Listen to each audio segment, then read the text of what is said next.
In 1992, the Nike Corporation handed over $5 million so that a ghost could teach children how to read. That is a real sentence, describing a real thing that really happened. The ghost could not speak. He could not hear. He communicated exclusively by stealing letters off of cereal boxes and chalkboards, like some supernatural ransom note. And the network was so confident in this idea that they previewed a PBS show on Fox the day before it aired on PBS, which is like McDonald's hosting a grand opening of a new Burger King. But here's the part nobody knows. That ghost had a secret identity, a real one. The writers knew exactly who it was, why he died, and why he was trapped inside of a book in a Brooklyn basement. And they never got to tell you. The answer is devastating. It is beautiful, and it is sitting at the end of this video. Don't you dare skip ahead. But first, my "you're not subscribed yet" senses are tingling. You better subscribe and fix that right now. Okay, back to the show. Picture the Children's Television Workshop in the early 90s. These are the Sesame Street people. They have spent 20 years teaching toddlers the alphabet with felt monsters, and they really had toddlers nailed down. Let me reword that. They really understood toddlers. And now they are looking at 7 and 10-year-olds, the kids who already know their letters, but would rather lick a battery than read a book. And they say, "We are coming for you next." But here's the twist. They decided not to make another educational show. Not really. Their literacy expert, Todd Alexander, summed up the entire philosophy in 7 words. We don't teach it, we show it. No lessons, no pausing for learning moments like a guidance counselor cornering you at lunch. Instead, they built a serialized mystery drama where every case took 4 to 5 full episodes to solve. The producers literally described it as LA Law for kids. For 8-year-olds. They made prestige television for people who still slept with a nightlight, and to run it, they hired Liz Nealon, a veteran at MTV. Let that sink in. The channel of Headbangers Ball and Beavis and Butthead sent one of their own to PBS to make a reading show. That is why Ghostwriter had a hip-hop score and kids who dressed like actual humans instead of an Eddie Bauer catalog. Now the money. This thing cost over $20 million. That's 90s dollars. PBS, the MacArthur Foundation, the Department of Education, Pew, and yes, Nike, was the largest corporate grant ever given to a children's educational TV project at that point. $5 million. There were companion books, magazines, contests, classroom guides, outreach through the YMCA, and the 4-H, and the Scouts. This was not a TV show. This was a literacy invasion. And on October 4th, 1992, it premiered on PBS, one day after that weird Fox sneak preview. And a generation of kids met a glowing ball of light with a reading addiction. But the show they actually got was so much stranger than anything CTW pitched in a boardroom, because the very first villains were a cult. The first story arc is called Ghost Story, and it sets the tone immediately. Jamal Jenkins finds an old book in his basement, accidentally releases a ghost, and within days, the team is investigating a gang of masked backpack thieves who leave coded symbols and call themselves THABTO. Mysterious masks, secret rituals, a creepy acronym, on PBS, between episodes of Reading Rainbow. LeVar Burton was one channel over, saying, "Take a look, it's in a book," while these kids were decoding cult graffiti. And the cast assembled around this premise is genuinely unhinged for a kids' literacy show. Jamal's dad, played by Samuel L. Jackson. Yes, Samuel L. Jackson. Mace Windu, the guy who uttered the most iconic line in the history of cinema. Enough is enough! I have had it with these motherfucking snakes on this motherfucking plane! Everybody strap in! I'm about to open windows. Jackson, 2 years before Pulp Fiction, doing homework checks on public television. Spike Lee shows up in a 4-part arc called Into the Comics as a secret agent running a scavenger hunt with clues hidden inside comic book drawings, which sounds like something I made up, and I promise I did not. Then there is the arc called Who is Max Mouse, where a hacker breaks into the school's computer system, tampers with grades, triggers fire drills, and sends threatening messages through modems and bulletin boards. In 1994, this show was doing cyber thrillers before most American homes had dial-up. And the teen hacker suspect, Erica Dansby, delivering gloriously dated cyber slang, a young actress named Julia Stiles, her first big credit.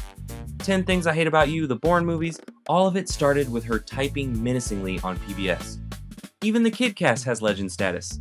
Blaze Birdall, who played Lenny, says the show made her such a tween celebrity that her autograph line at the Mall of America was longer than Neil Diamond's, a child. Outdrawing Neil Diamond, Sweet Caroline could never. And the writer's room was a future hit factory. Fracaswell Hyman wrote over 20 episodes here before creating the famous Jet Jackson and Tana. Head writer Kermit Frazier went on to a serious career in television and playwriting. Remember his name. He is the man holding the secret I teased at the top, and we are getting very close to it. But first, the recontextualization that changes everything. You grew up thinking the ghost was a gimmick to trick you into reading. Flip it. Reading was not the lesson. Reading was the ghost's life support. He could not speak, could not hear, could not touch anything. The only way he could exist, the only way he could love these kids and help them and be anything at all was if somebody wrote back. Every casebook entry, every note, every word on a screen was the kids keeping their friend alive. Ghostwriter was never a show about literacy. It was a show about a lonely soul whose entire existence depended on children answering him. Once you see it that way, you cannot unsee it.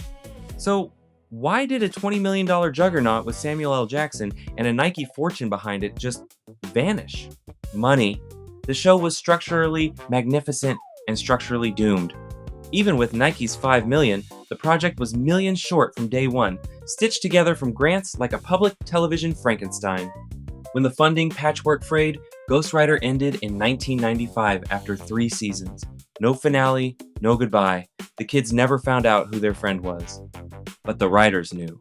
Years later, Kermit Frazier finally revealed the planned ending, and it is one of the most haunting unfired Chekhov's guns in television history. Ghostwriter was a runaway slave during the Civil War.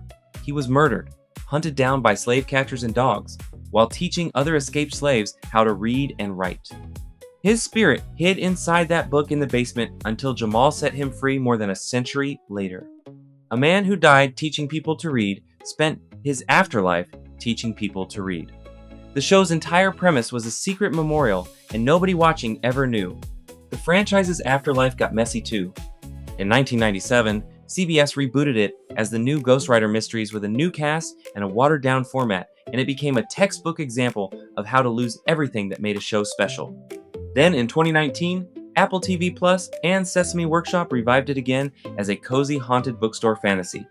That version actually won a Daytime Emmy, which is lovely, but ask anyone who grew up in Brooklyn-era Ghostwriter and they will tell you it is a completely different animal.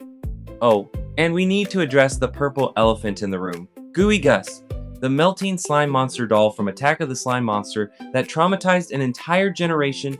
There are Reddit threads to this day of grown adults processing their feelings about that gurgling purple nightmare.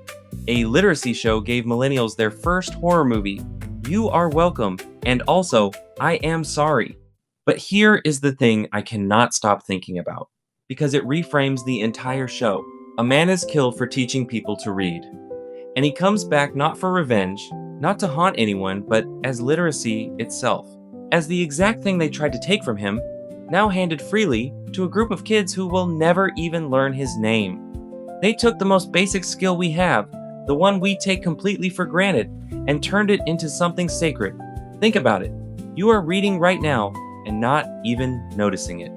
Somebody, somewhere, was once willing to die so that other people could do the ordinary thing you are doing this very second. That's what this goofy show about a glowing ball of letters was quietly about the whole time. Words outlast the people who write them. That is the closest thing to immortality any of us actually get. A note left in a lunchbox, a name carved into a desk, a letter you never sent. You didn't just watch this show. If you were a kid in the 90s, it taught you without ever once making it feel like a lesson that the things you write down can outlive you. And maybe that's why a ghost made of stolen letters still flickers somewhere in the back of your memory. Not because the show was perfect, because deep down, you already knew the truth it was teaching. To write something down is to refuse to be forgotten. Thank you for watching. and for keeping the lights on in this clubhouse. Leave a comment down below what show you want me to cover next. That really helps me more than you know. If this unlocked a memory you forgot you had, hit the like button and subscribe. And share this video with the kid you used to trade pogs with in the 90s. If you want to go full team member in this little memory rescue squad of ours, join the Nostalgia Club for extra perks and videos and shoutouts. Just like these two amazing people did. They are awesome. Or give us a one-time gift by clicking this right here. To help keep this channel running. Every one of you is part of this crew keeping these shows alive, one rally to the clubhouse at a time. So, until next time,